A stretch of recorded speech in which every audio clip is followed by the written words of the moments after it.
जीवन संदेश प्रभु का वचन, सुख शांति का पावन संगम।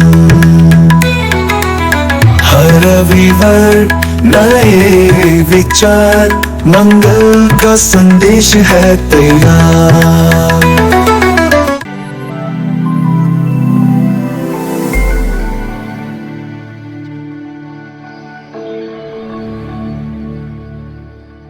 मेरे मित्रों, मेरे प्यारे भाई बहनों, आज का सुसमाचार यूहन्ना अध्याय 9 पद संख्या 1 से 41 तक से लिया गया है। प्रभु हमें शारीरिक अंधेपन और आध्यात्मिक या फिर आत्मिक अंधेपन के बीच में अंतर समझाने की कोशिश कर रहे हैं। मान लीजिए मैं अंधा हूँ, मैं शारीरिक रूप से अंधा हूँ। मेरे अंधेपन के कारण न तो मुझे दुनिया दिखाई देगी और न ही दुनिया की वस्तुएं दिखाई देगी। लेकिन प्रभु हमें समझाने की कोशिश कर रहे हैं कि आध्यात्मिक अंधेपन में क्या होता है। आध्यात्मिक अंधेपन में भले ही मेरे स्वस्थ आंखें हों, लेकिन भले ही मुझे संसार दिख रहा हो, संसार की वस्तुएं दिख रही हो, संसार की सुंदरता दिख रही हो, लेकिन ईश्वर का कुछ नजर नहीं आएगा। न तो ईश्वर नजर आएगा, न उसकी वाणी सुनाई देगी, न ईश्वर को मैं महसूस कर पाऊंगा और न ही उसके नजदीक जा पाऊंगा। और यही गंभीरता है आध्यात्मिक अंधेपन में, और इसी का उदाहरण बड़े स्पष्ट शब्दों में आज के सुसमाचार में प्रभु हमें समझाते हैं। आप ध्यान से सुनिए। अभी हम समझना चाहेंगे कि आध्यात्मिक अंधापन आता कहां से है। आज के सुसमाचार के अलावा हमें संत पौल समझा रहे हैं, जो अपने कुरिन्थियों के दूसरे पत्र अध्याय 4 पद संख्या 4 में, ध्यान से सुने प्रभु का वचन। इस संसार के देवता ने अविश्वासियों के मन को अंधा बना दिया है। सुनिए ध्यान से, इस संसार के देवताओं ने अविश्वासियों के मन को अंधा बना दिया है। क्यों बना दिया है वो समझा रहे हैं, और वो इसीलिए कि वे ईश्वर के प्रतिरूप मसीह के महिमामय सुसमाचार की ज्योति को देखने में असमर्थ रहे। इसका तात्पर्य यह है कि एक बार आप आध्यात्मिक रूप से अंधे बन जाएं, आप सुसमाचार को न तो समझ पाएंगे और न ही प्रभु को उसमें देख पाएंगे।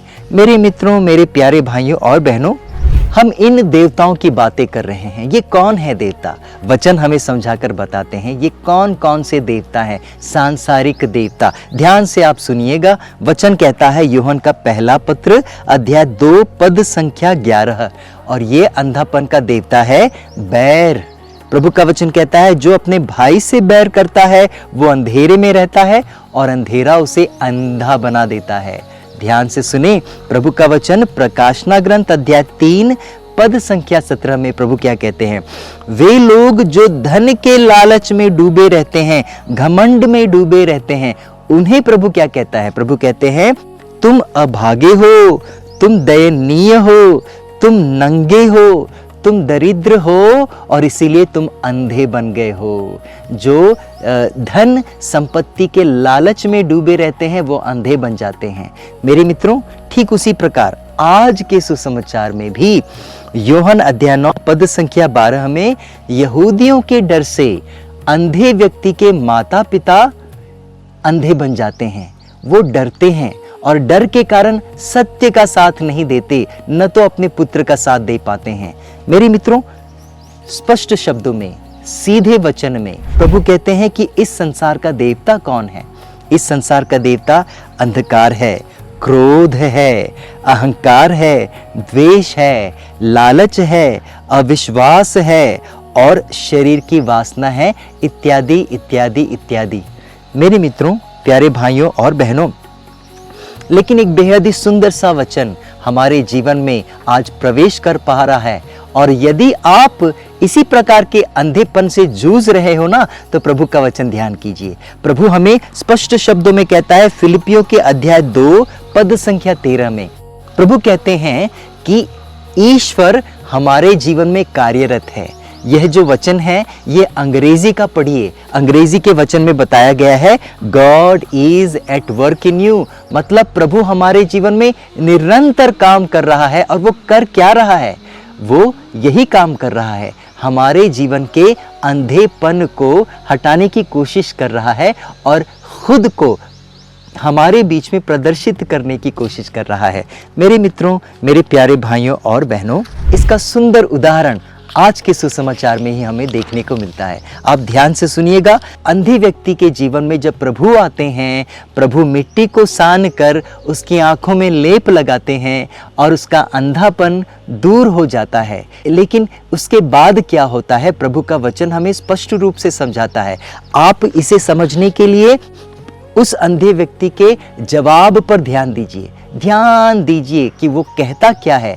जो भी उसके जीवन में आता है और प्रभु के विषय में पूछता है तो उसका जवाब कैसे होता है। मेरे मित्रों, एक प्रकार का संघर्ष उसके दिल में चल रहा है।